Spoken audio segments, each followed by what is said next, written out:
baking a cake for the first time in I've Never Seen Star Wars at 7:30. First, we're in medieval Europe to hear the tale of William the Marshal, the most chivalrous knight in England. Well, so say many, but this is the tale of William the Marshal as told by his disillusioned squire. The announcer's about to tell you that this is a new play, and so it was when it first went out in 1993.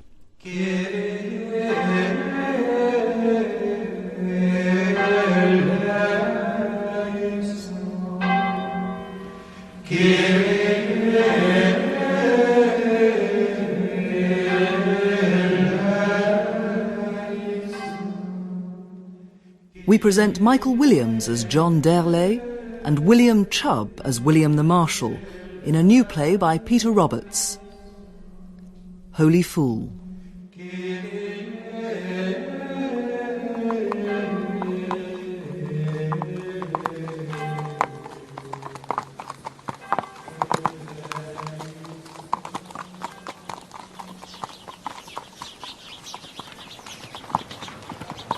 Hola! Sir! Sir! Aye? I saw you at the funeral, sir. Of the Earl Marshal. Oh, yeah? What do you want? I'm a poet. Oh, yes? Richer of Issoudun in the county of Berry. I've been commissioned to write a poem on the life of the Marshal. Who by? His son, William the Younger. He wants a fitting memorial to his father. Well, London's back there. That's where they do poetry. Off you go. I've been advised to talk to you, sir. Because you knew him better than any man. Used to. I used to. And even then I didn't know him properly. I'll go back there and talk to the Archbishop and the little king and all that lot of court. They'll tell you what you need. But I don't want to write the usual great man eulogy. I want to tell his true life story from start to finish. You won't have enough ink. He was over 80. I want to hear about his early years. When he was landless, making his living in tournaments in France. The Holy Land.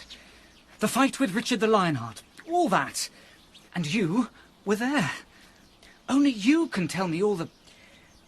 Well, for example, they say he defeated and captured nearly 100 knights in combat. How did he do it? What was his method? He knocked shit out of him.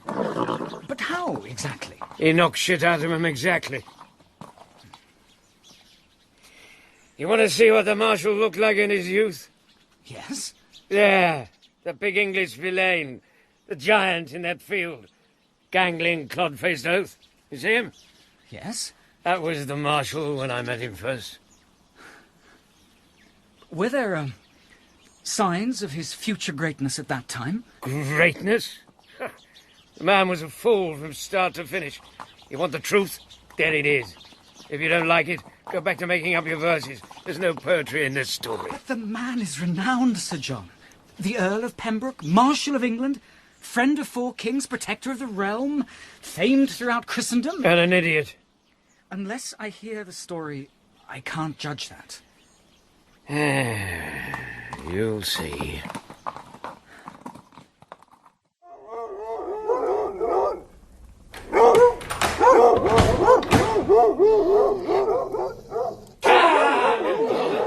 Hey, lads! The only living creature's glad to see the old master back. Come in, poet. Close the door. Husband! Husband! Aye, sir. Jug of wine and mugs. Sit down. You live alone, sir? Yeah, no, I do. Not much to sing about, is it? 60 years I served a man and I end up with this. Don't worry, he won't bite you. Pat him. Let him get to know you. That's a surprise. He's normally friendly. Quiet, boy. Quiet. Shut up. I said, shut up, you mangy swine. Done away with. Turds everywhere. There's no way to live. Get out.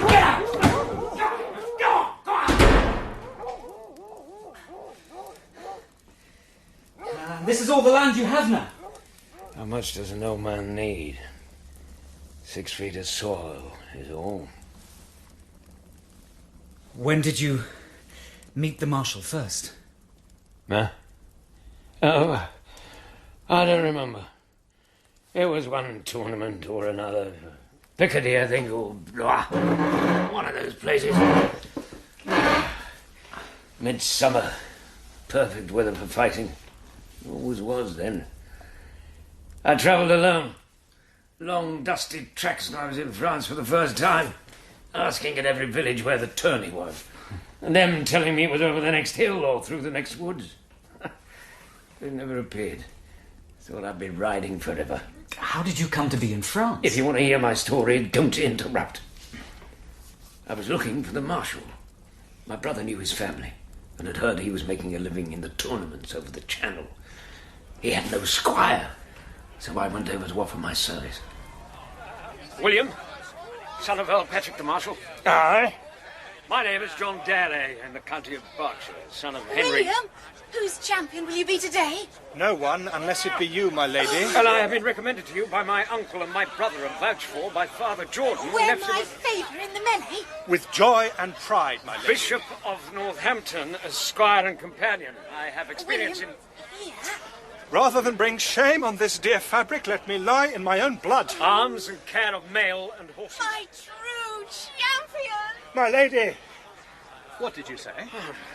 I'm John Darley. I've been recommended to your service as a squire. Oh. The enemy are in arms! Prepare, gentlemen! Well, that's all well and good, but... I summon any knight who wishes to try his fortune against the champion of all Flanders to make himself known unto me. Wait a minute. Pass me my helm, would you? Don't worry about the straps.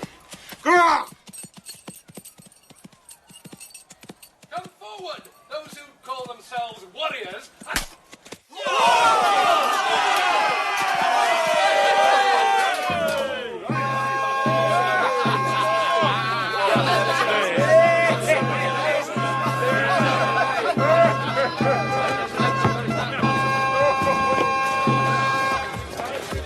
I wasn't ready. They all say that. Marshal!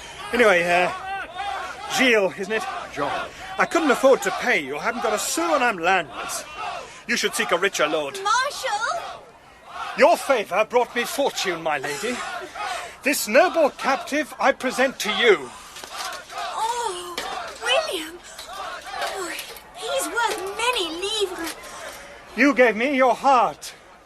I give you my captive. My lord, with respect, I think you've just given away several months of good living. Well, there'll be plenty more where he came from. Yes, but still with the greatest respect.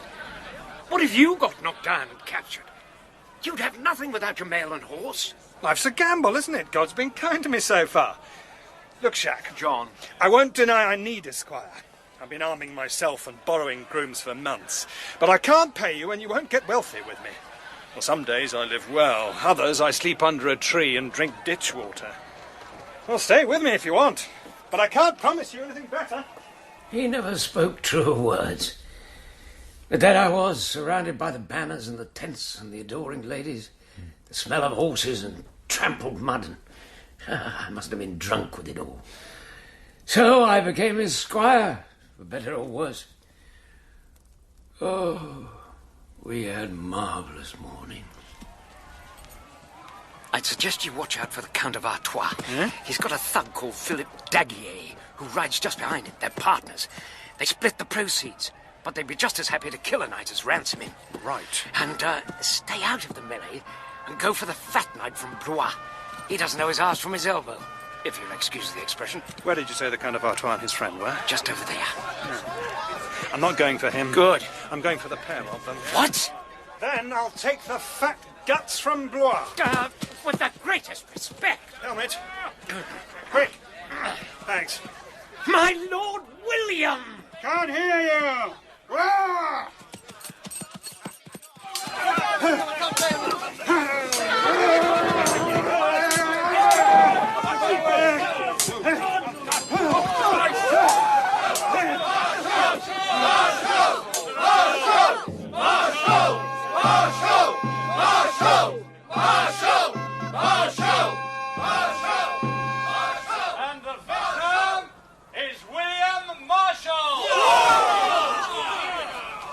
See, John?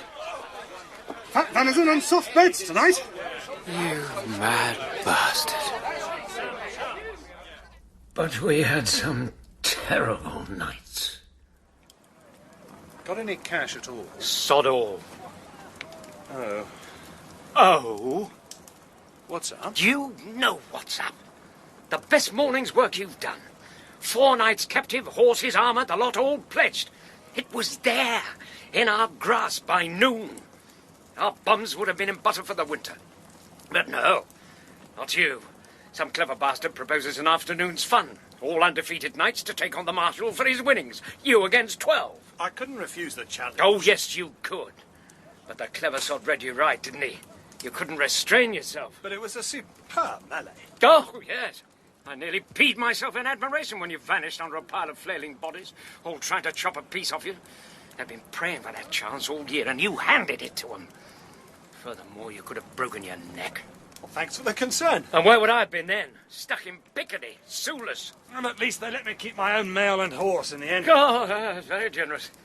Now we're back where we started. Something will turn up. What, like common sense into your skull? Still a month to the end of the season. There's a tournament at Chantilly. Yeah, but how are we going to get there, eh? On fresh air? Feeding the horses, feeding ourselves? You thought of that? At least we can sing.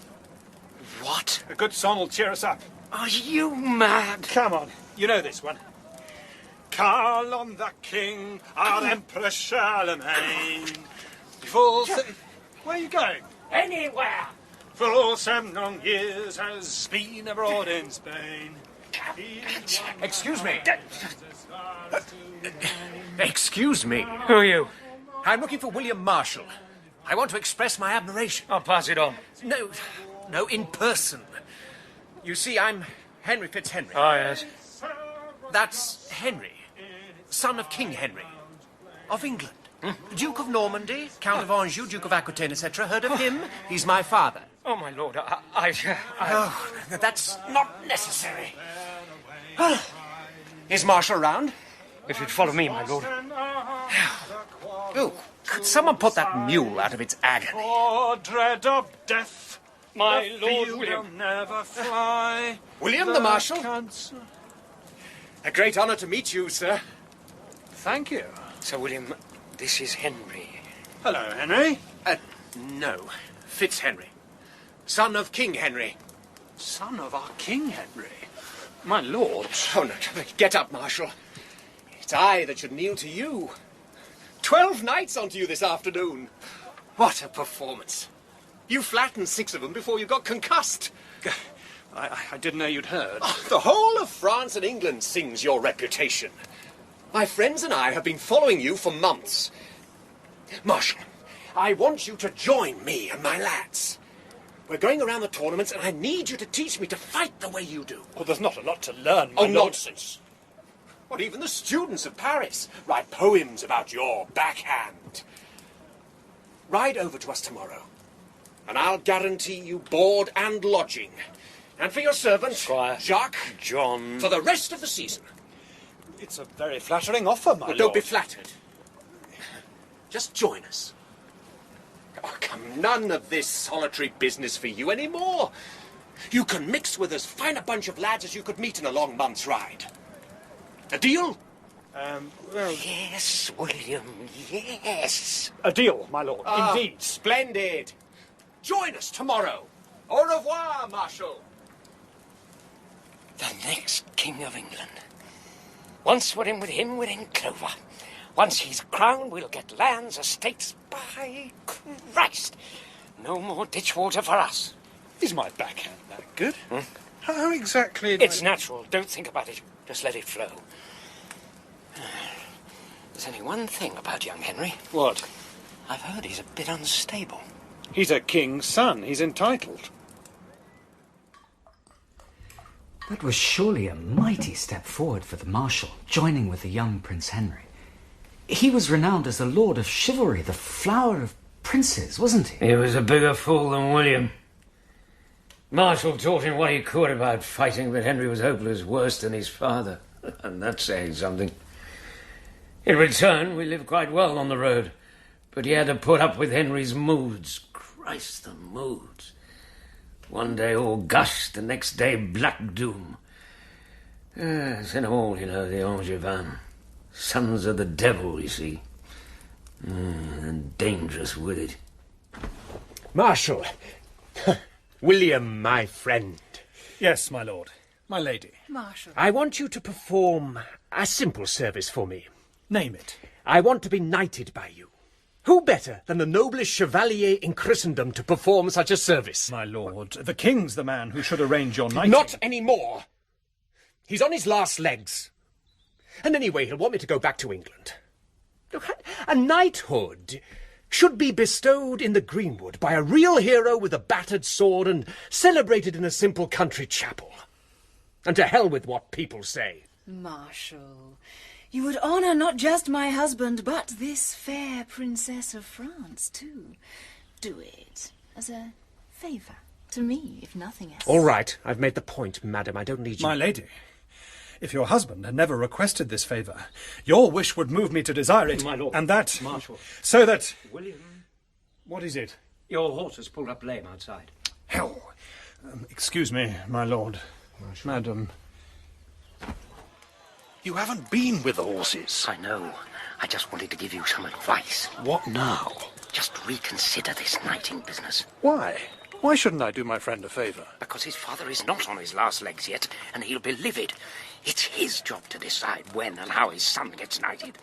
There'll be a disinheriting in the offing, I'm telling you. The king has other sons. He wouldn't. He would. He's an Angevin, isn't he? They're all demented. And secondly, lay off the flattery with the prince's wife. Eh? Oh, come on, it's expected. It doesn't mean anything. It's the fashion. Maybe it is down south, but not here. Not with her and not with him. You can see he doesn't like it. You don't understand chivalry, do you?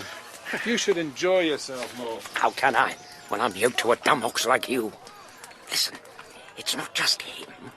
He's got some lyric types around him, and they're jealous of you. They've only got to start muttering adultery into his ear, and we'll be out on our arses. Permanently. They're upright gentlemen. They wouldn't do that. Holy God. So the Englishman says, Godfrey, do you like fat, sweaty women? And Godfrey says, no. And the Englishman says, Godfrey, do you like women with no teeth who stink of garlic? And Godfrey says, no. And the Englishman says, Godfrey, then why are you screwing my wife?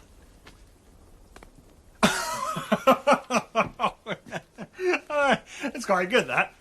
Clever, Ralph. And then there was the priest from Poitou, and he met the wife of a merchant going to market one day, and... No more adultery jokes. But he doesn't know any others, my lord. I'd have thought you knew a few, Marshal. No, not me. I can't imagine where you get them from, Ralph. I get 'em by keeping my eyes open around here. That's where I get 'em. What do you mean? Oh, you know what I mean. No. The man who takes advantage of his lord's hospitality to put horns on him. I know that one. The fox that got into the henhouse while the farmer wasn't looking. Nor that one. The cuckoo in the nest. The hunter that shot the fair doe behind the stag's back. Wait a minute. Oh, at last. The woodman who chopped the fairest tree in the grove while the forester slept. Are you accusing me of what I think you're accusing me of? Princess Margaret of France, my spotless wife. Spotless she is. And so may she remain. You say so, do you? Of course I do. Who says I don't? Can you prove your innocence? Innocence of what? You know. Proof of your innocence, Marshal! Or never look me in the face again! Here's my proof. Oh, no. I'll prove on the body of any man before God that I'm innocent of any misdemeanour, as is the lady. I'll take you on, one at a time, or all at once, before any priest you can name, appointed by whichever of the two true popes you choose. Marshal, what is it? No one's going to risk fighting you over it. They know you'll spread them all over the field, guilty or innocent.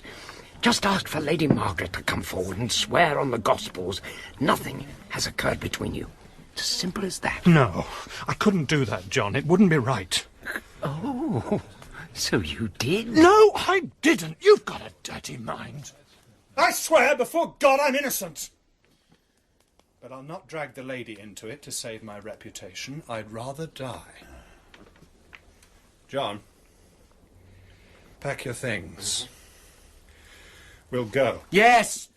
Do that! Disappear! Good riddance. Don't come back. None too soon. One day the truth will out and you'll regret this. We won't hold our breaths.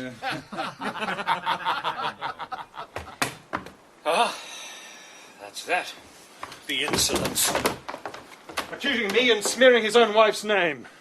I gave him knighthood. Back to the ditches. The clever sods knew you wouldn't ask the lady to swear innocence. What do they take me for? A holy fool, William. You've just destroyed our future. Where now? A pilgrimage. Turn our thoughts to God. Why? He hasn't turned his thoughts to us. Don't blaspheme. Let's ride to Aix and visit the tomb of Charlemagne. It'll bring us fortune and strengthen our virtue. Will it? Any tournaments on the way? Dunno. Maybe. But the pilgrim hostels will feed us anyway. Yeah, still loaves and bad fish. At least we can still sing. Oh, God. Spare us that. Carl the king, our Emperor Charlemagne, full 7 years long, has been abroad in Spain.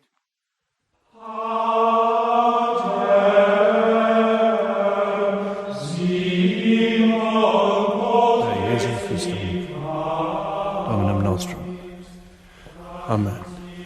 Have I the honour of addressing William the Marshal? No great honour, brother. We're no more than poor pilgrims at Charlemagne's tomb. Would that all knights were as devout, and spoke as modestly. He's got a lot to be modest about. Oh, surely not. His deeds in the tournament are the talk of all France. I shall tell my novices that I saw the great man himself and his servants, Squire, dressed in rags, on their knees before our altar. Rich or poor, we must all seek the favour of God. having lost the favour of man. The favour of man. Indeed. Fickle it is, and not to be relied upon, as changeable as fortune. God be praised that you escaped the mighty fall. What mighty fall? Of Henry the Young. Weren't you part of his circle at one time? We were reckoned so. What fall is this? We've had news from our brethren in the north. They say the young Henry's lost his senses, sir. He's turned to rebellion against his father and brothers, stirring up Poitou, the Saintonge, the Limousin. Really? And the Angoumois. He's robbed the Abbey of Saint-Martial at Limoges to pay his troops. And even plundered the holy shrine of Our Lady at Rocamadour. Holy God. And to think that we supped at his table. I fear he will be disinherited soon. I would say God has mercifully preserved you from association with him. I would agree. When you've completed your prayers, Sir William, do come to the chapter house. Enjoy some of our wine. Oh, and bring your servant. Thank you. But now we have much to pray for. I understand. I would never have believed it of him. To plunder Our Lady's shrine at Rock. Appalling behaviour. Yes, we got out just in time. John, we must go. We must. Find his father, the king, and join a crusade against the shrine plunderers. We'll shatter a few helms and earn some credit with the old man. Couldn't be better. No, our place is with young Henry. What? Perhaps I can persuade him to change his ways. Are you mad? He's dug his own pit and you want to jump into it. I knighted him. It makes us sword brethren. Oh, come on. All that sword brother stuff died out years ago. More's the pity. Is one sword brother obliged to be dragged down by the other one? Is he? I ask you, is he? Good evening, gentlemen. Good evening. Where's Henry, son of King Henry Fitz-Empress? Lodged in the house of Stephen the Smith. But if you want to see him, you better be quick. Why, is he leaving? In a way. William Marshal? God be praised. We never thought to see you again. You were less glad to see me last time, Ralph. None of that matters now. He's dying, William. Dying? We heard a summer fever. Ah, it's death, all right. God surely sent you to us. He's been asking for you. He wants to be reconciled. Aye. In a little room over a smithy lay young Henry, the king of the courtiers, and emperor of the valiant, as they called him, dying. In penance for his shrine robbing, he got one of his men to bring up ashes from the forge below, spread them on the floor, and had himself laid on top of them. Impressive, but a bit uncomfortable. Marshal, my friend, my lord. Hardly the tournament field, hardly bedecked with garlands and glory. No. Oh, I've done evil. I've been a traitor to my father. I've turned monks out of their churches to steal their treasure. And I've wronged you, my friend. Don't think of it. No, I can't help it. See, I knew you were innocent all along, you see. You'd never touch a friend's wife. That's why I hated you. I hated your strength. The fact that you won the prize in every tournament you entered. I hated that backhanded stroke of yours I could never master. I hated your bloody integrity more than anything. You see, the devil detests virtue. Don't look at me. Your honest face condemns me even now. How long's he been like this? 3 days. Does his father know about it? Well, he's been told, but he won't come down from Limoges. He fears treachery. I'm not surprised. Personally, I'd fear dying of embarrassment. As soon as when it's all over, we're all riding up to see him. Do homage, make amends, all that. Well, we've got the chance. If you've got any sense, you'll join us. I would myself, but I'm stuck with the Marshal. Marshal could do himself a power of good if he came to the king with us. He wasn't even in the rebellion, but he came back to be by his son's side. Now that's got to be worth a few estates at least. He is landless, isn't he? Absolutely right, he's landless. Oh, I can't lose then, can he? You'd be surprised. Ralph! Bring the cloak! I've got to get some sort of cloak for him. Just wait a minute. Wrap it around me. Let me pray. Oh, forgive me my sins. In nomine Patris et Filii et Spiritus Sancti. Now, unwrap it. I pass it on to you, Marshal. I shall do as you wish, my prince. I swear it. God be praised. You're hungry? Quite peckish. He's left some pie. Have a slice. Oh, thank you. What's up? Might the dogs have been at it? There's no teeth marks in it, are there? Yes. No, you're all right. That'll be the cook's wife. Oh, how do you know? She's the only one of us with any teeth. She's quite clean. Where was I? Oh, young Henry was dying. Indeed. So he died, the young man, in the late afternoon of a hot summer's day. All his followers had deserted him, of course, except for us, the priest. We took him up to Grandmont, where they burned his eyes, brains, and entrails. We filled the body with salts and spices, sewed it up with hides, and took it to Le Mans. Have another slice. No, thank you. There was nearly a war when the citizens of Rouen heard. They wanted the corpse for themselves. It's funny, really. He was more popular dead than alive. Even old King Henry remembered how much he loved his son. Went into deep mourning. Now that's done. Can we follow the rest of them and join the king? What for? Trade in a bit of your virtue for a few acres we can fall back on when winter rolls in. We can't live forever going from tournament to tournament. You're getting on, don't forget. Oh, we can't seek the king yet. Why not? It's that cloak young Henry gave me. I promised him I'd place it on an altar. Well, there's a church in the village here. A bit further afield than that. Oh, really? Where? Citeaux, Canterbury, Aix, Rouen? Well... Oh, not Rome, for God's sake. Not crossing the Alps. Oh, not Rome. Oh, thank God. The altar of the Holy Sepulchre. What? Jerusalem. Jerusalem? But everybody wants to go to Jerusalem, John. For the love of Christ! Exactly. And so you made your way to the holy city. Aye. A month in a Genoese carrack, puking ourselves dry. And then Acre, the arsehole of Christendom. And Jerusalem. But glorious to see the holy places when we still held them. To be able to walk in those streets as a free warrior. You should be glad the place fell to the Saracens, boy. You don't know what it was like having the Holy Land off on the horizon all the time. Like a part of your conscience you could never keep quiet. You could be the bravest, most accomplished warrior in England or France, and all the time, nagging at the back of your mind would be the thought, but I haven't done the Jerusalem trip. And if you didn't say it to yourself, there were plenty of priests ready to say it for you. Not that they'd ever venture there. But the Marshal surely gloried in the place. No.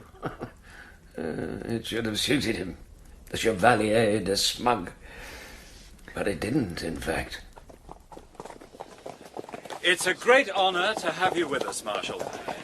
Up there, gentlemen, are the hills of Galilee. And beyond them, Tiberias on the lake, where... Knights! Look below! Saracens! No, actually, they're... For Christ and the sepulchre! Could you catch him up, Jacques? John, why? We're at peace with them.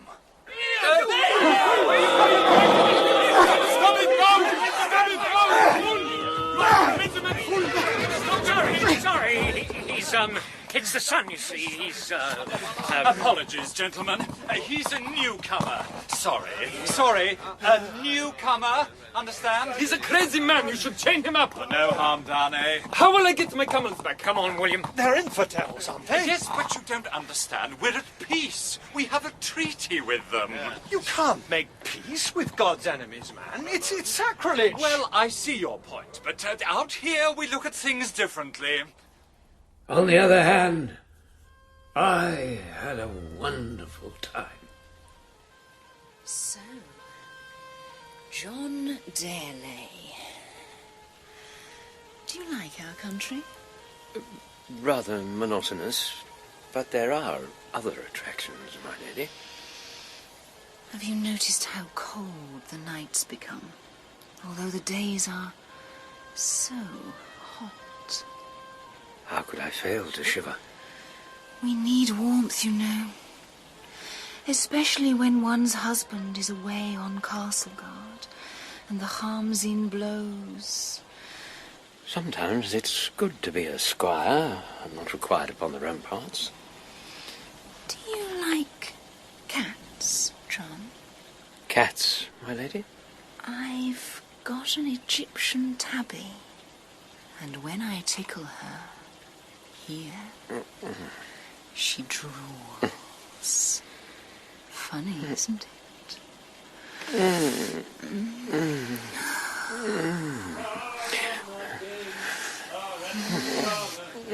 Loud, isn't he? Yes, he's, loud. When he can't fight, he sings. And which causes the greater damage? Tell me, John, do you ever leave his shadow? I'm his squire. I'm obligated. And have you never wanted to be a knight for yourself? Me, lady? Oh, I'm from a poor family. I've no land. Would you like some? My husband is very much older than I am, and the doctors say he can't last another summer. We've a castle and 15 villages up towards Nablus. How would you like to be lord of those one day? My lady? Knighthood goes with land, and land goes with me. All I want in return is, well, like the cat, a little company, a saucer of milk, and a scratch from time to time. Think about it. Fit as a butcher's dog, she was. Thighs like nutcrackers. But she was a married woman. Surely there, in the holy city, that couldn't happen. Don't you believe it? They were all at it, boy. Except for the Templars and Hospitallers. They were virtuous enough. Apart from the greed, of course, and the pride, and the malice. Yeah, I had a good time there. Did you marry? Up, John! Up, up. Marshal? We're going home. Back to green meadows and soft rain, man. What for? Well, it's boring here. There's no fighting, no tournaments. We're rotting away. I've dedicated young Henry's cloak and left it on the altar. We've done what we came for. I've sent to get the horses saddled. Can you check my armour's packed? Just a moment, just a moment. Marshal! What's this we're going home? We're bored. We've done what we came for. Eh? Have you ever thought about what I might want to do? Or am I just part of your chattels, like a shield on your pack horse? What if I want to stay? You want to stay? Yes. And I've got every right to. I've sworn no kind of homage to you, have I? I can do what I like. I owe you nothing. You've given me no lands, no property, no responsibility, not even the chance of knighthood. I didn't realise you wanted knighthood. No, you wouldn't, would you? And anyway, what's the point of making young John a knight? He's too poor to keep up a horse or arms. And why is he? Because he's the squire to William Marshall, the most famous warrior in Christendom, who just happens not to own a tussock of grass to wipe his backside with. Oh, I didn't realise. I've had an offer, actually, of land and knighthood with it, through Adele of Neufmarsh.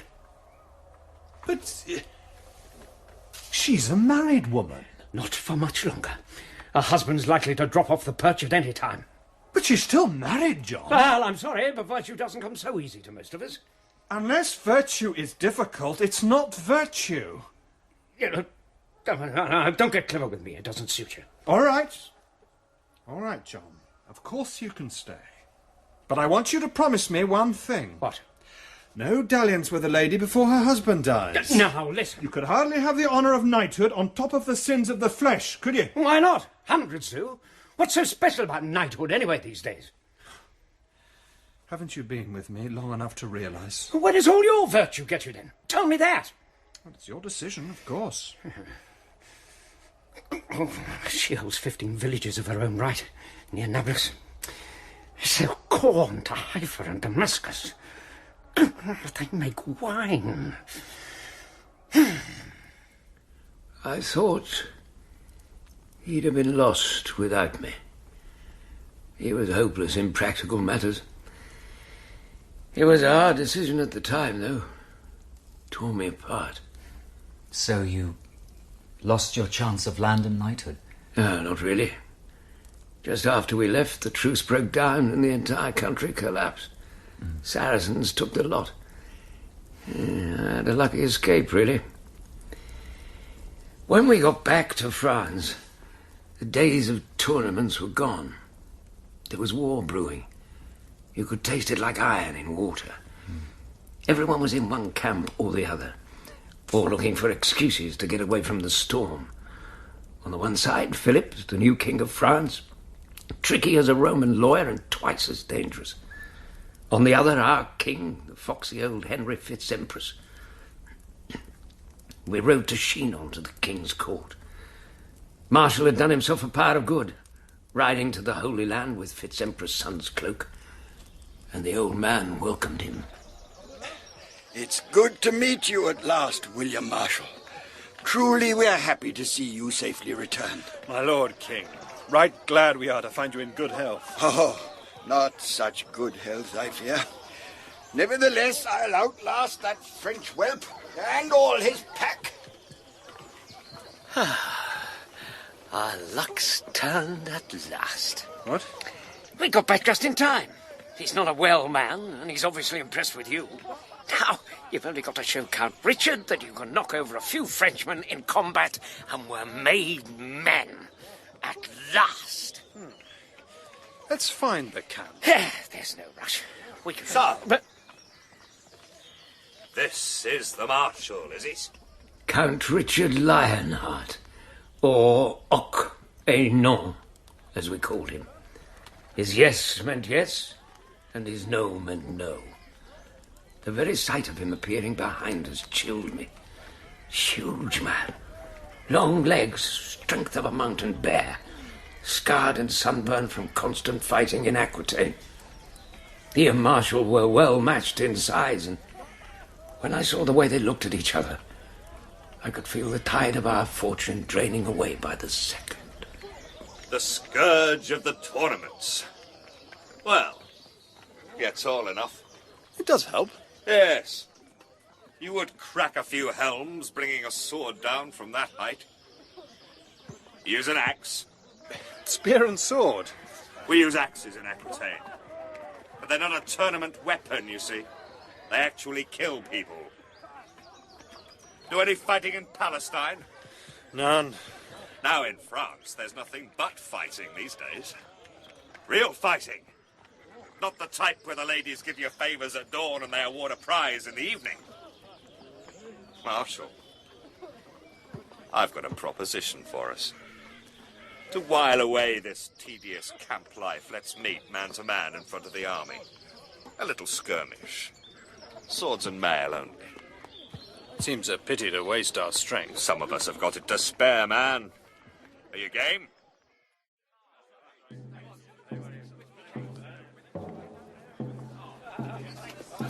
Richard, Count of Poitou, Count of La Perche, and Lord of Aquitaine, by grace of his father, Henry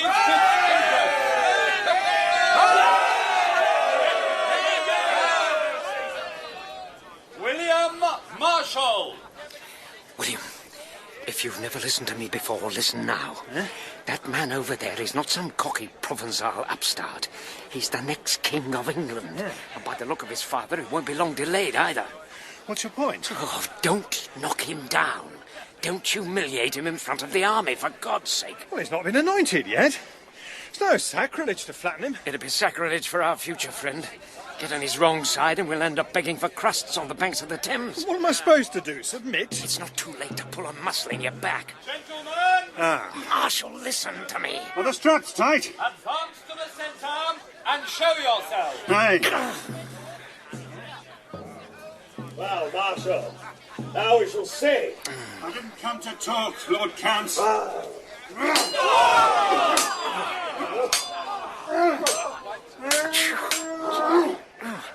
Richard, the bastard, wasn't playing. He swung straight at Marshall's throat. He could have killed him there and then. It's a bloody awful trick.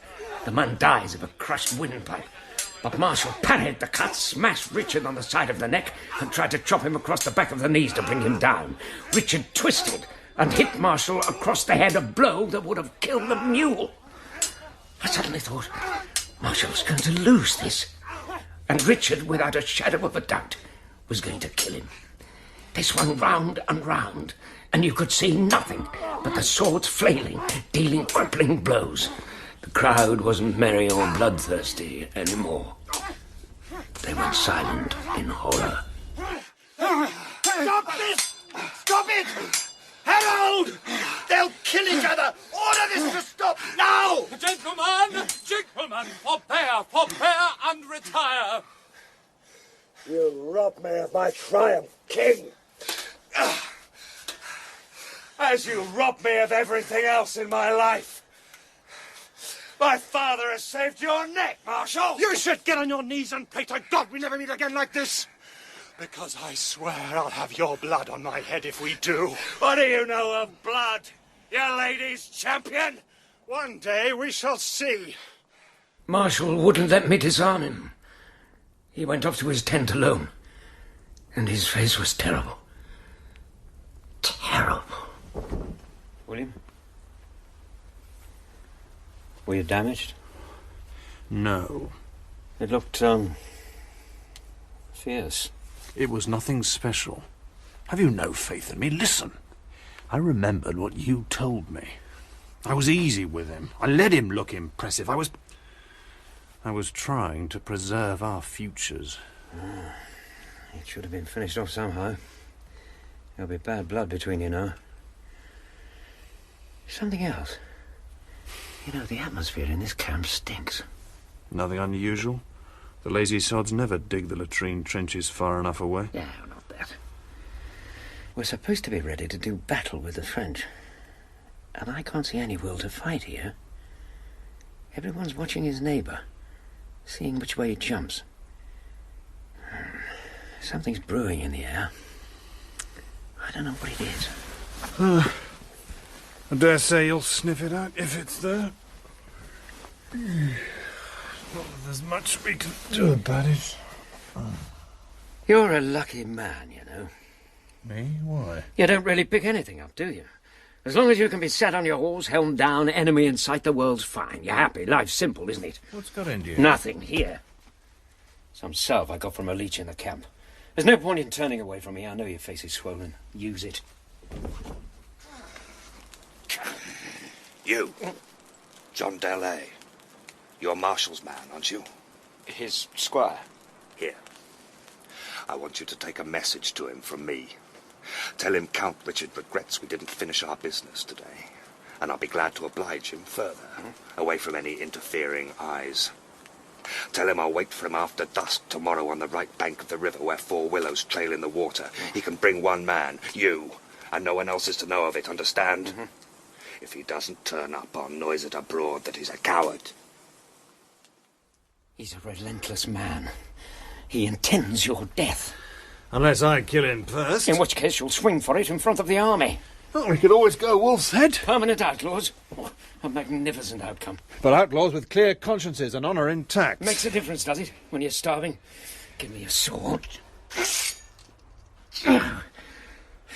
blunt as hell. You can't just knock this man down. You'll need to cut him open. I'm going to hone this like a butcher's blade. Why not pray for a serene outcome? No, I'll leave that to you.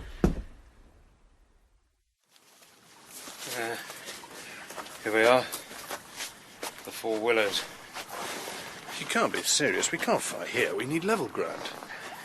It could be a trap. Marshal!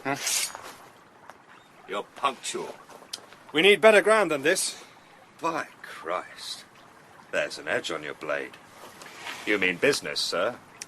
Before we start... Why should 2 mighty warriors damage each other for a worthless squabble, eh? I acknowledge your prowess. If you do the same for me. You fight well enough. Shake hands on that, then. Marshal, you're a man known for your integrity. I want to set before you a situation. Is a man's eldest son entitled to a share of his possessions? Why ask me? That's a lawyer's question. I'm not interested in lawyers. I want the words of a gentleman whose views everyone respects. Tell me now. The father is entitled to bestow his land as he wishes. Otherwise he would be powerless in the grip of his eldest child, who might be a reprobate, a liar, a thief. But what if the eldest son is none of those things, but faithful and loyal to his father's possessions, who has kept Poitou and Aquitaine at peace these 10 years? Ask me to comment on what goes on between you and your father. Why not? Everyone else does. You knew my elder brother Henry better than most. God rest his soul. Aye. But with respect, Sir Marshal, while he was with you, capering around tournaments for the benefit of the ladies, what was I doing? I was battling rebels in Aquitaine, besieging Angoulême and Limoges and Périgueux and 100 other rebellious castles. But the old man denies me and avoids me unless he needs my help against the French. And why, Marshal? Why? I can't guess. You know my younger brother, John? Lord of Ireland? A plain fool, less than an idiot. It's him my father wants to bestow his lands on, not me. It's his right to do so. But in natural justice, I ask you. Well, in one way I see your view. But your father has 2 unbeatable points. Oh? 1, he's the king. 2, he's your father. And that's it? Yes, it has to be. It's up to him what he does. It'll be the same for you when you have children. But I'll never have children, Marshal, because the old man refuses to allow me to marry. I'm going to defy him. Don't even say it. And I want you to be with me when I do. Me? Why? Because everyone respects you and your integrity, that's why. If the Marshal follows me, knights will think twice before condemning me, regardless of what the lawyers say. You're asking me to defy the Lord's Anointed? The Lord's Anointed? The man who killed Thomas Becket as surely as if he'd struck the blow himself? The king was purged of that deed. Oh, really? You said he was the king and my father. Soon he'll be neither. The mark of the grave is on his forehead. We all see it. May God forgive you. I'm speaking common sense, Marshal. Let's face facts. And when? God delay the hour. But when he's laid to rest, and I rise in my full splendour, it'll go well with those who support me now, especially as right is on my side. That won't sway me one way or the other. I know you for a smug man who refuses to accept natural justice and common sense. Those are bad failings for a landless knight whose sword arm is weakening with the years. Are you finished? I can say no more. Think again about which way you choose when the time comes. Good night, Sir Marshal. I don't suppose there's any point in me saying... None whatsoever. No, I thought not. The storm wasn't long in breaking.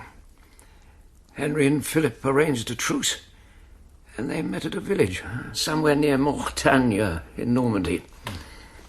There were three of them. King Henry, Richard by his side, and King Philip, in a big ring of lords and courtiers, discussing a lasting peace so they could all go on crusade. Then Richard, who was getting more and more restless, suddenly turned on his father. In the presence of all these assembled, the armies, the knights and lords, and the King of France, I ask you now, my father, to recognize me, your eldest son, as your true heir. This is too sudden a demand in too public a place. What are you trying to do to me? Get a straight answer for once. Am I your true heir? Now, at last, I believe what seemed unbelievable. To you, Philip of France, I do homage for Normandy and Poitou and Anjou and Toulouse, and I defy my father, known as Henry Fitz-Empress. I accept this homage, and grant to Richard my faithful subjects, Châteauroux, Issoudun, and all the castles and lands of Berry. You traitor to your kin! Let God decide who's the traitor. There's war between us now. Marshal! Where lies the just way, Marshal? Who am I to decide for you? Use your own consciences. Come, these people suffocate me.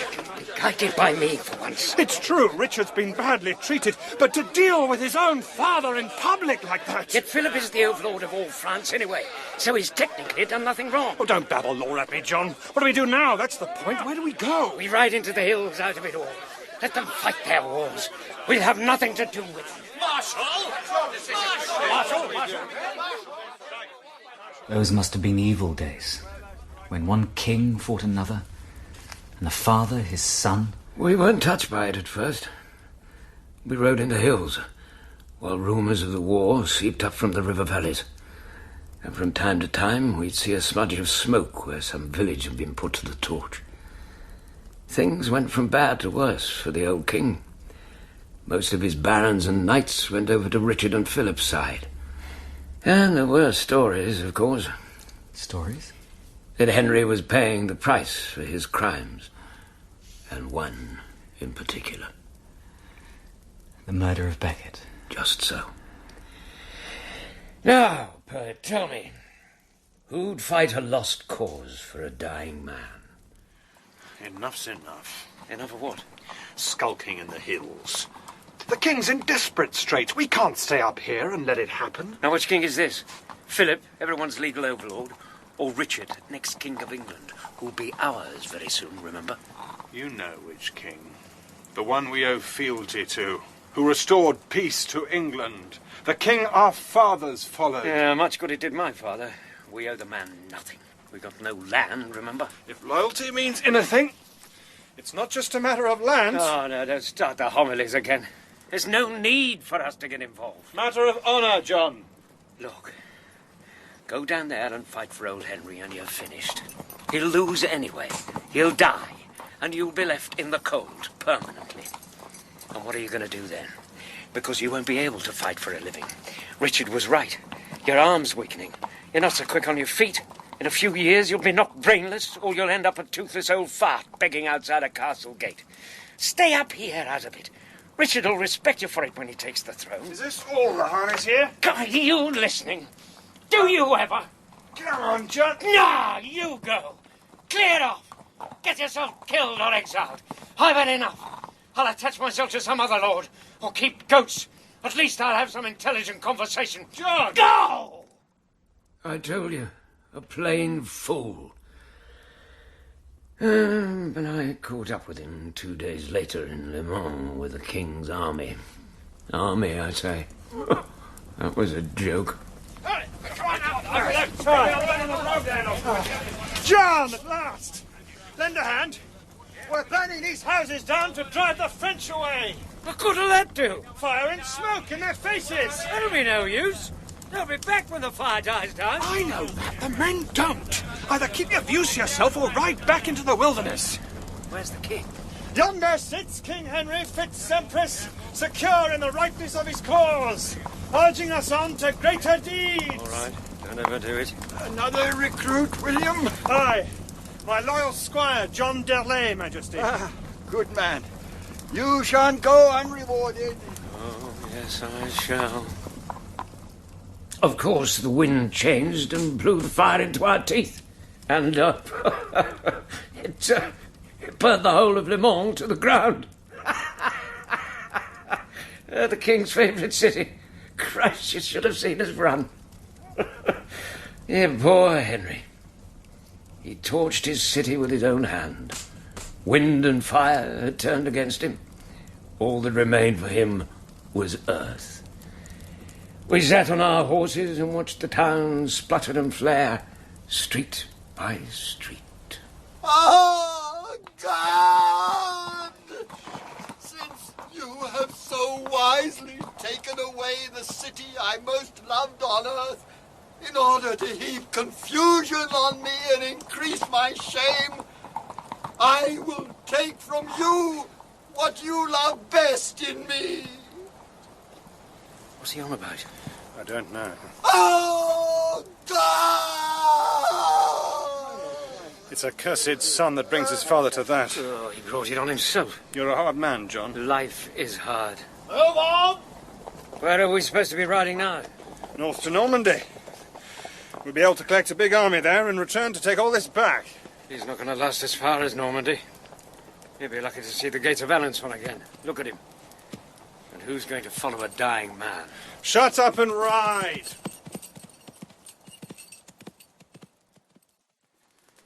Here. Some wine from the king's store. I'm glad you rejoined the army. What else was I going to do? I'm stuck with you for better or worse. I don't know what the king's playing at. What's wrong with passing his lands over to Richard anyway? He's a good warrior and straighter than most of the family. It's the king's business. Of course, you know what's at the root of all this. He wants Prince John to inherit. Now, that's kingly judgment for you. Prince John. In an aristocracy of horse herds, he'd be an emperor. He's the king? Don't tell me the king's favourite little son. God preserve us from paternity. Our future's being wrecked all because of some doting away. Hey! Does being landless worry you that much? Well, doesn't it worry you? I don't want to live like my father. Wrecked nobility, existing on relatives' charity. And Well, don't tell me about us doing the right thing. I was going to say that the king... He's promised me an heiress. Oh, really? Who is it? Queen of the Fairies? Well, it's it's Isabel of Chepstow. Who? Pembroke's daughter, Isabel. The Earl of Pembroke's only child, eh? Very good. Now, let's see. That'll transform you from a 40-year-old has-been without a pot to piddle in to one of the greatest landowners in Christendom. You'll have, about a third of Ireland, a quarter of Wales, sizable chunks of England, and several castles in Normandy. If the king's that delirious, he shouldn't be riding. And if you believed him, you ought to be chained up. I think he meant it. Oh, I'm sure he did. Silly old fart. He can't even command 20 knights, let alone the affairs of his realm. I thought it might cheer you up. Oh, yeah. It's very amusing. Ugh. But as funny as this wine, tastes like mule's piss. That's what it is, actually. What?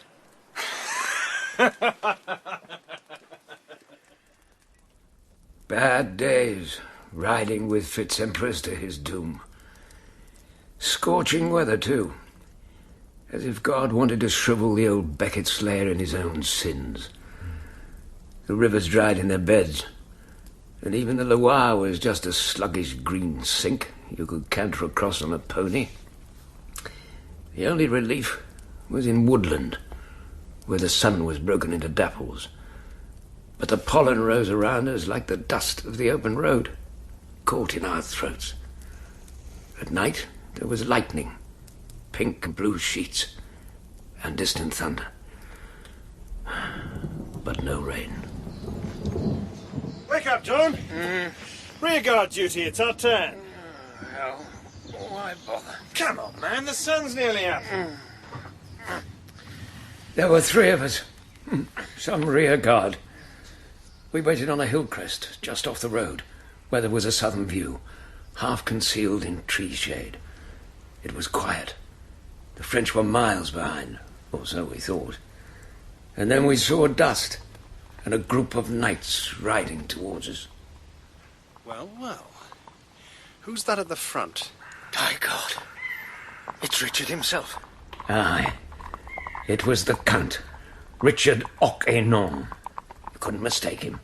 Dwarfing the other knights. He looked magnificent. On a huge charger, strong, confident and certain of victory. He was a fighting machine without match. So, he leads the advance, does he? Look at him. Riding along as if he owns the road. He will do soon. Marshal, this is our chance. Ride out now and make your peace with him. You've done enough for the old man to save your honour, and now you can save your career. Two paladins meet in the field and swear friendship. And let that sneering oaf ride his father to his death? But he's a big sneering oaf, isn't he? And he's going to be the sneering king soon, isn't he? There won't be a moment. Richard! Who dares to block my path? Marshal! Well done. And now, don't we have business to settle? Aye. What better time? Come on, then! Oh! I didn't say it then. But it was the best charge he'd ever made. Hardly any run-up. Just a touch of the spur, and he was like a crossbow bolt. He dropped his lance at the last moment, just when Richard must have seen the point entering his throat, and killed the horse cleanly instead. I was a fool to doubt him. Richard couldn't have touched him as a warrior. It was just a pity he destroyed our futures in those few seconds. We were finished. And meanwhile, so was the king. Marshal, we must go south. No, my lord. We go north, to Normandy, surely. To your strong castles and eager warriors. South, to Anjou. Home. I want to go home to die. But the French hold all the roads, my lord. We'd be playing into their hands if we turned back. Marshal, you don't know the pain I'm in. Only the sweet nuns of Fontevraud can help me now. Let those who will go up into Normandy. But, William, you'll stay with me, won't you? Aye, my lord. So we went back again, on the whim of this dying man, dodging the French patrols and going always south. Futile. Marshal, sweet, gentle sir. In the end, he could travel no further. Agony has seized my feet and my legs, and now my whole body. It's reached my heart, Marshal. John, ride to Bellon. There's a house of the Knights Templars there. Tell them to prepare to receive the king. And John, contact the French. We can't go on like this. We need a truce. But there was no truce to be had from Richard or the French. They wouldn't settle for anything less than complete surrender. So they met in a field near Azay. Henry was almost too far gone to stand. The marshal had to hold him upright. And that you, Henry, do swear liege homage to King Philip for all your lands this side of the sea, and that you pledge also that all the lands you hold in Ireland, Wales, England and France shall pass on your death to your eldest son, Count Richard. And that to reimburse the King of France for this costly and unnecessary warfare, you pay him the sum of 20,000 marks. Cheeky bastards. Do you agree? I agree. Then you must give your son the kiss of peace. I'll give him the kiss of death. No, Lord. Make peace. It's time. My father? May God grant that I live long enough to have a fitting revenge on you. We took him back to Chinon and put him to bed. He turned his face to the wall and died. We had to prepare him for burial and take him over to Fontevraud. It was pathetic. We had to make a crown out of tinsel and a sceptre out of the branch of a tree. Everyone else had deserted him. We put his body over a pony. Beggars came clustering for the usual handouts, and we hadn't got a sou to give them. Highly embarrassing. In 2 months, he'd gone from being the greatest monarch in Europe to this bundle of bones slung over a pony, attended by a couple of loyal fools. We laid him on the altar in the church at Fontevraud, and the nuns spread sweet-smelling herbs all around him.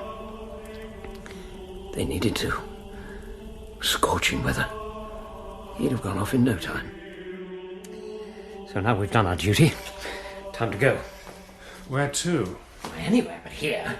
Richard will be riding up soon to gloat over the corpse. Our best course is to make ourselves scarce and hope he forgets you. I wouldn't run from him. It's not running, it's discretion. Where is he? Is there?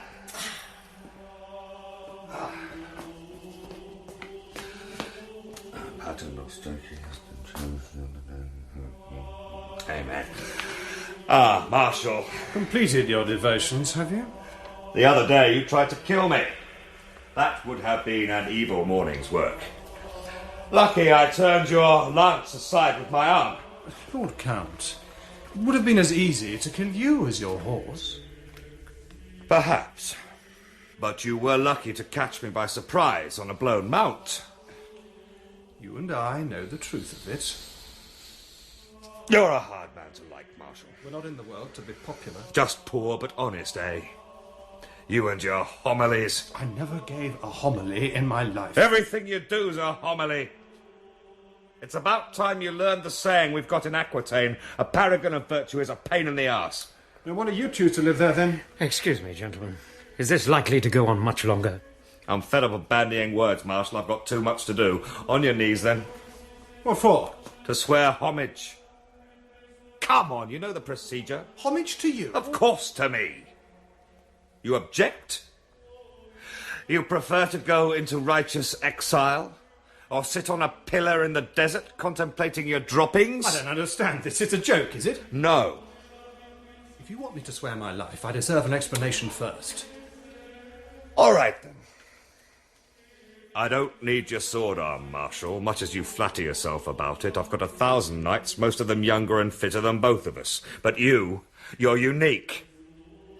You've proved you're loyal to the point of imbecility.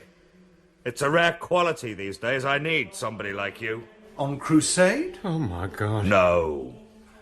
Behind my back. In England. Oh, Deo gracias. Keeping an eye on things for me. Even people with clear consciences, if there's any left, feel guilty when you're around. If I put you among my chief barons, there'll be some sleepless nights. They won't be able to bribe you, and you certainly won't scare easily. What did the old man promise you? Some land. A lot of land. Strongbow's inheritance, I hear. He did, but... Kneel, then. And in return for your homage and all that bleeding integrity, I promise you the heiress of Chepstow, Isabel of Strigil, and her father's lands. You're not too proud, are you? No. And Marshal. Lord Count? I forgive you for taking advantage of an unarmed man on the road. Now listen! Kneel! To Richard, Count of Poitou, Count of La Perche, and Lord of Aquitaine. King of England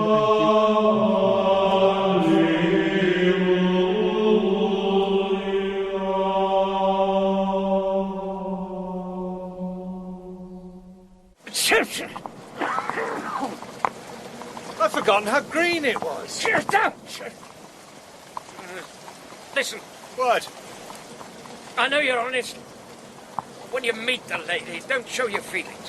What you talking about? You can have wealth and beauty in one woman in poetry, but never in life. In this case, you've got wealth, so it's going to follow she'll be a horse's backside. So you'll have to lie like a Brabanson mercenary. Tell her she's gorgeous. And listen. What? If on the off chance you are impressed, don't sing for her. Huh? You'll ruin everything. You want a willing bride and a happy future, keep your jaws clenched. Smile, bow, be gracious. Leave the business affairs to me. Remember, she's 20 years younger than you. You start gabbling on about all the great melees you were part of, she'll see you for the old fart you are. That'll kill it off from the start. John? If it does work out, it's goodbye to the old life. Thank God. Won't be before time. We need security in our old age. You can't pretend to be 25 forever.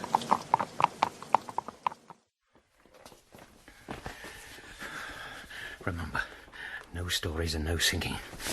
Oh, I wish you'd had your hair cut. You look like a Greek pimp. Right, here we go. William Marshall. Welcome, my lord. My lady. And this will be your servant? Squire. Bernard. John. My lady, the Marshal wishes... You must have ridden long and far. A drink, my lord? I'd be delighted. My lady... My Lord Marshal, I have heard much of your exploits, and now I meet you in person. I see none of them can have been exaggerated. When you have drunk, will you not entertain us with a song? My Lady Isabel... Bernard, perhaps you would like to look over your sleeping quarters. It's John, my lady, and the Marshal himself... Go and check the horses, John, would you? We both would John! like... Very well. My lady, the song that has long been closest to my heart, I shall sing for you now. Oh, my God. Call on the king, our Emperor Charlemagne. My lord, but that's wonderful. When did you learn? Huh? The sun will be up soon. If you want to rest before you ride, go up to the solar. But you won't be disturbed. But what happened at the meeting with Isabel? You're a poet. Use your imagination. They got married. And then? You know the rest. Happy marriage, loyal children. He became the richest landowner in the realm. Served King Richard and then that lunatic John. Became protector of the kingdom. defeated the French invasion. It's all public knowledge. He'll tell you all the details when you get to London. If you set out at noon, you should be there by dusk. But what happened to you? Was your friendship with the Marshal at an end? I stopped being his squire, didn't I? I became bailiff for all their lands in Ireland. Very comfortably off. Land and power and responsibility, too. I was knighted. I got what I wanted. Oh, look. I've talked too long. Evening tales turn sour at dawn. Where are you going? To ride the circuit of my manor while it's quiet. Age doesn't need sleep. You clearly do. Use my bed. I doubt if I'll be back before noon. You can eat before you leave. There'll be some of that pie left in the larder. If the cook hasn't finished it off. Or the dogs. Tell William Marshall the Younger I served his father's memory well, and for his father's sake, I told the truth.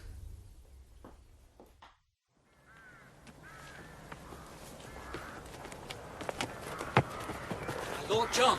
Have you rested? Thank you. You're off course. The London track is over yonder. I wanted to see you before I left. To thank you for your trouble. There was no trouble. You wouldn't know about corn, would you? That's wheat there. My steward tells me I'll be able to sell the whole crop in London for a good profit if the rains hold up. That's the way of the world these days. Money grubbing. You said the Marshal was a fool. Huh? Yesterday, when we first met. You said he was an idiot. Well, he was, in many ways. You never explained how an idiot became the wealthiest nobleman in England and protector of the realm. I don't know. You've heard my story. You ought to be able to gather the man was a simpleton. And don't tell me it's the triumph of virtue, although I know that's the way you'll make it sound. I've seen some very virtuous men suffocated in battlefield mud, and you won't write about them, will you? Marshall had a charmed life. When he was a boy in King Stephen's wars, he was given to the king as a hostage by his loving father, Earl Patrick, who was on the other side. And the terms of the truce expired, and William, aged 9, was about to be hurled over a castle wall from a catapult. Legitimate rules of war. Now, any sensible kid would have tried to make a break for it or clung to the legs of the nearest priest. Oh, not so our William. When King Stephen turned up to supervise the execution, there was the lad examining the catapult and interviewing the engineers who were about to kill him. You know, how does this fit into that? How does that turn? It broke their hearts. They couldn't do it in the end. So he lived. He lived in a dream of chivalry, and no one ever woke him up. I tried often enough. God knows. Isabella's wife did after. Made no difference.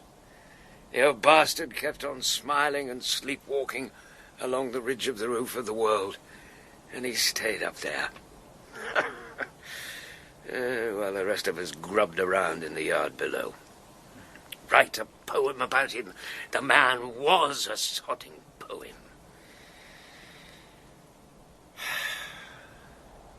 There was one more time when the Marshal and I were together. Really? It'll do no service to your poem, but I'll tell you the truth for the sake of the man who always told the truth when he could help it. It was a few years ago. The Marshal summoned all his vassals to Chepstow Castle to celebrate the birth of his grandson. Ireland was quiet for a change, so I travelled. Big occasion. Feasting, mock tournaments, trials of strength. The ladies would choose a champion, all that flummery. I'd hardly seen him for years, but you couldn't mistake him. White-haired now, but tall and straight as a spear. He wasn't the big, raw, boned oaf I used to know. He moved in a swirl of expensive cloak. John! John Darley! Aye, Marshal. I've sent the accounts of the Limerick estates via my steward. You should receive them within the week. Not the time, John, for business. I haven't seen you for years. Why haven't you travelled to Chepstow more often? Too busy with your affairs. Is the family well? Aye. Listen. Tomorrow I've arranged a tournament. I want us to form a partnership. A two-man team. We'll take on the rest. It'll be like old times. You picking the gadflies off my back. I've brought no mail. Then I can find you some. No. Better not. Why not? With respect, we're too old to fight. They'll all pull their punches. Be like a bloody weaver's pageant. I'm surprised you give your name to it. You mock your own youth by it. John. And what's this festival in aid of, anyway? You've got 3 grandchildren already. What's special about another one? You've called us all here, so you've got an excuse to avoid committing yourself over this Baron's charter affair. You don't trust King John, but you can't afford to rebel against him, can you? Not with all this precious land of yours. So you sit in Chepstow pretending urgent family business. You've learned to be devious. I'll tell you something else. You're useless at it. It's the most pathetic ruse I've ever heard. Excuse me. Aren't you well settled? You look well. You know, whatever I've done in my life, I've been able to say at least I fulfilled my obligation to old John. Yes. What did it turn out to be?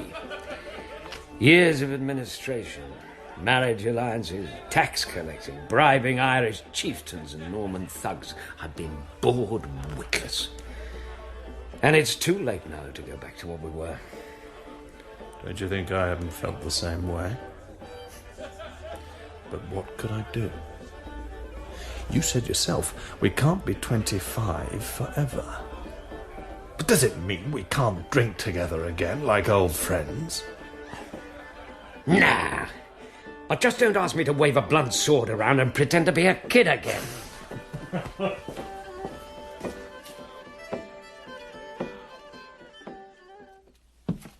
Sir John. Sir John. What is it? The Earl William wishes you to join him in the Solar. John! What's going on? Why is everybody getting armed? It's too early for the tournament, surely. No tournament, John. A genuine war for us. What? I've just been slapped in the face in front of my entire household. Some Welsh chieftain called Morgan in Upper Gwent has sent a message of defiance. You read Welsh? Nope. Neither do I, but it looks cheeky to me. He's got something in Latin underneath, too. My chaplain blushed and refused to translate it. So, if he's going to defy me, he'll get an answer sooner than he reckoned. We'll ride against him today. I've got the flower of chivalry here. He won't know what's hit him. And you and me, John, at the head of the force. This isn't another scheme, is it? Right, what a glorious morning for war. You've got half an hour to find some armour to fit you. We couldn't launch a charge up these slopes, could we? Always a pessimist, you. You know what this reminds me of? What? The parts of Roncesvalles. Roland and Oliver riding to destiny in the far Pyrenees. Possibly. Call on the king, our Emperor Charlemagne. This is how it should be sung, at the head of a force of warriors. Come on, join in. Call on the king, our Emperor Charlemagne. Listen! Listen! What is it? Can't you hear anything? Nothing. Goats up in the high woods, that's all. You're too nervous, man. Sing! Call on the king and Emperor Charlemagne. Oh, 7 years long has been abroad in Spain. Shut up, you fool! What is it, John? These bastard cloth-yard arrows! He's got to turn back! Well, it's only arrows, John. Only arrows! Look there! Stand there! If you don't order retreat, I will! We'll dismount and charge! Who do we charge? Where? Uphill? In this? Turn, knights! Fire! But arrows, Sir John, You don't know, do you? Neither did he.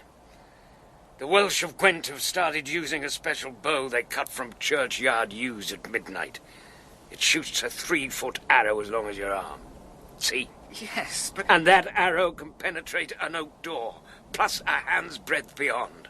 It'll go through your mail coat as if it were linen.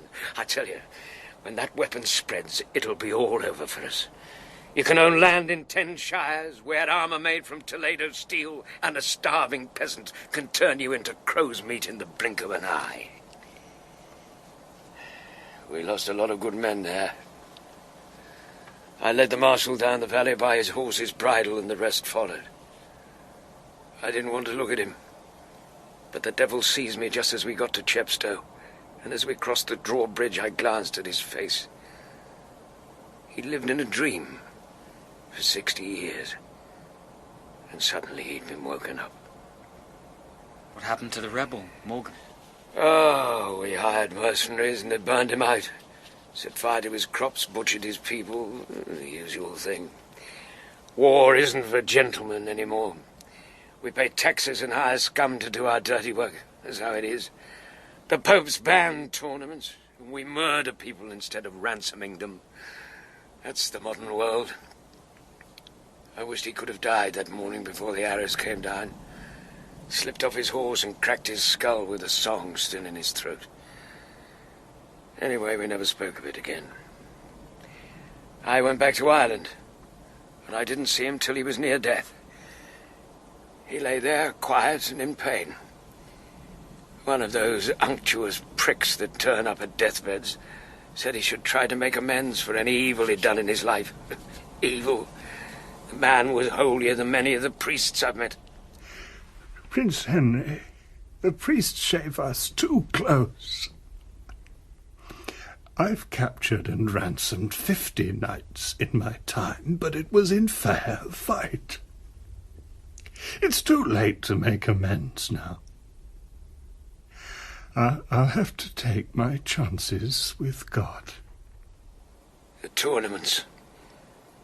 He was back there again on the circuit, 60 years ago. He was a great, holy fool. And a great man, Sir John. Aye, with a lousy voice. Just before he died, he tried to sing.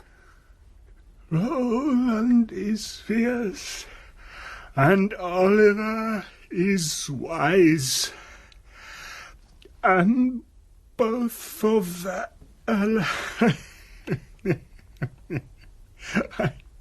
I won't torment you anymore. Nonsense. You sing like an angel, Lord. Don't lie to a dying man, especially not to me.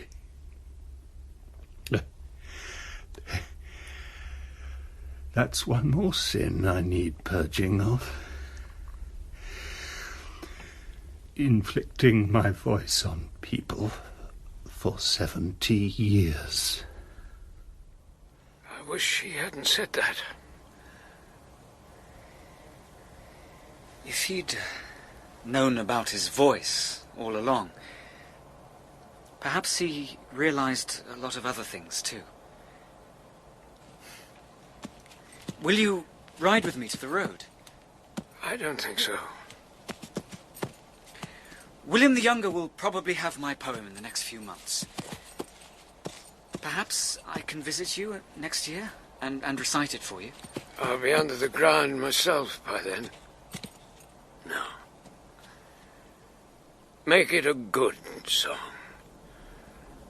A great, long poem.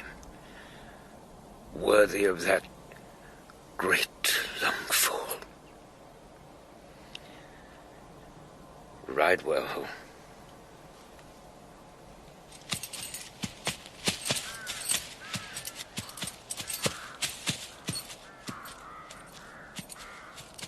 In Holy Fool by Peter Roberts, John Darley was Michael Williams and William the Marshal, William Chubb.